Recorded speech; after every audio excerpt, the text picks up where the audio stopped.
Bonjour à tous et bienvenue dans cette vidéo. Je suis Anne-Sophie Pasquet, je suis naturopathe et aujourd'hui on se retrouve pour parler du lien entre le stress et la digestion. On va voir ensemble comment et pourquoi le stress peut perturber nos intestins et toute notre digestion au global.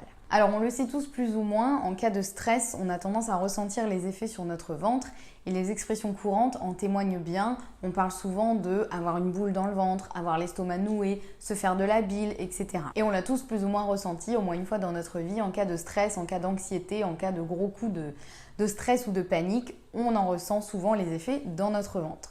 Mais pourquoi et comment est-ce que le stress fait faire le yo-yo à nos intestins à ce point-là? C'est justement ce qu'on va voir ensemble dans cette vidéo. Alors déjà, il faut savoir que le stress, il engendre une réaction de survie à un niveau hormonal. C'est quelque chose qui était utile il y a des siècles et des siècles, tout au long de l'évolution de l'être humain. Le stress, il est là normalement pour nous éviter de mourir, pour nous prévenir d'un danger. Donc on a toujours cette image de oui, le stress existait à la préhistoire quand on risquait de se faire dévorer par un tigre par exemple, ou quand on risquait de mourir de faim. Le corps en fait déclenche une réaction de stress qui à l'époque nous était très utile et même encore aujourd'hui quand vraiment on est en danger, sauf qu'aujourd'hui on a tendance à subir des micro-stress à longueur de journée et sauf que la réaction hormonale qui se passe, elle est toujours la même aujourd'hui comme elle était il y a plusieurs siècles.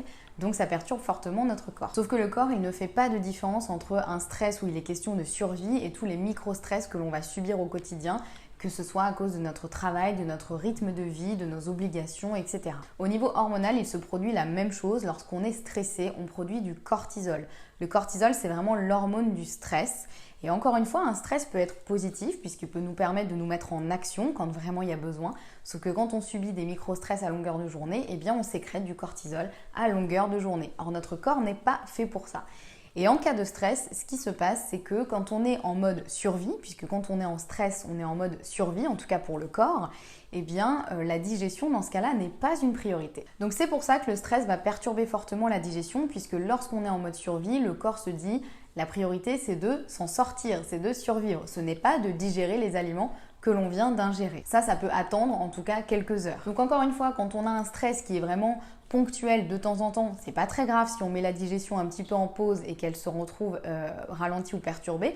Sauf qu'encore une fois, aujourd'hui, on a tendance à subir des stress tout au long de la journée. Donc notre digestion, elle a tendance à être un petit peu perturbée justement tout au long de cette journée. Alors ce qui peut se passer en cas de stress et en cas de sécrétion de cortisol et du coup du fait que la digestion est mise un petit peu de côté, la digestion, elle peut être soit fortement ralentie, soit fortement accélérée. Ça va vraiment dépendre des personnes, des cas de stress, de l'état de votre corps au moment du stress. Ça peut vraiment dépendre de plein de facteurs. En tout cas, ce qui peut se passer, c'est que soit la digestion, donc elle va être très fortement ralentie. Dans ce cas-là, ça peut engendrer des lourdeurs digestives, la sensation de mettre des heures et des heures à digérer votre repas. Ça peut engendrer aussi de la constipation, le fait de sentir vraiment, d'avoir l'impression d'avoir toujours l'estomac plein alors que vous avez mangé il y a déjà plusieurs heures. Si à l'inverse, la digestion est fortement accélérée, là le corps va se mettre en mode on évacue tout ce qui n'est pas utile à l'heure actuelle pour pouvoir se concentrer sur d'autres choses, encore une fois sur la survie. Donc dans ces cas-là, ça peut engendrer des crampes digestives puisque tous les muscles digestifs se mettent un petit peu en suractivité. Ça peut engendrer des douleurs, des crampes, des ballonnements et voire de la diarrhée où là le corps va vraiment évacuer tout ce qu'il peut. Ça peut aussi, dans le pire des cas, engendrer aussi des vomissements. En plus de ça, donc cette sécrétion de cortisol, elle va aussi pouvoir perturber l'acidité de l'estomac. Et trop de stress et trop de cortisol peuvent faire en sorte que l'estomac va devenir potentiellement trop acide. Alors l'estomac, il faut qu'il soit suffisamment acide pour digérer les aliments, mais il ne faut pas qu'il soit trop acide, parce que là, ça peut engendrer aussi des problèmes. Et si le cortisol augmente trop l'acidité de l'estomac, ça peut engendrer des douleurs, des brûlures, voire dans les cas les plus graves, des ulcères liés au stress. En plus de ça, le stress, il peut aussi perturber l'équilibre du microbiote. Donc le microbiote, c'est toutes les petites bactéries qu'on a dans nos intestins qui sont très utiles à l'équilibre de notre corps, à notre immunité, à notre digestion, à notre santé en général. Et donc si le microbiote est perturbé, c'est toute la digestion qui va être perturbée. Donc ça peut aussi engendrer des ballonnements, des douleurs digestives, des problèmes de transit.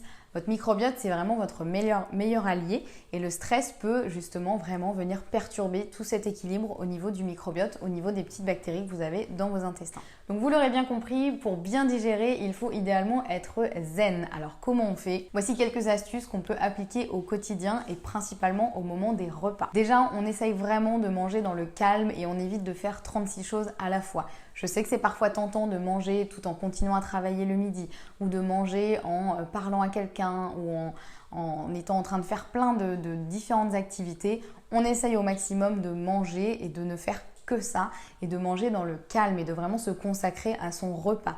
C'est pas toujours possible au quotidien, on a souvent des vies remplies et à 1000 à l'heure, mais vraiment au moment des repas, faites-vous ce cadeau de manger dans le calme, de vous concentrer sur votre repas et de vraiment apprécier votre repas. Vous verrez que votre digestion, elle vous en remerciera. Puis on peut aussi, avant ou après le repas, se faire 5 petites minutes d'un exercice de respiration, notamment la cohérence cardiaque, qui est très facile à appliquer au quotidien et qui permet vraiment, même 5 petites minutes avant ou après le repas, de calmer le système nerveux, de préparer la digestion et de favoriser la digestion. Essayez, je pense que ça vous plaira. Prenez bien soin de vous, prenez soin de votre digestion et essayez d'éviter le stress.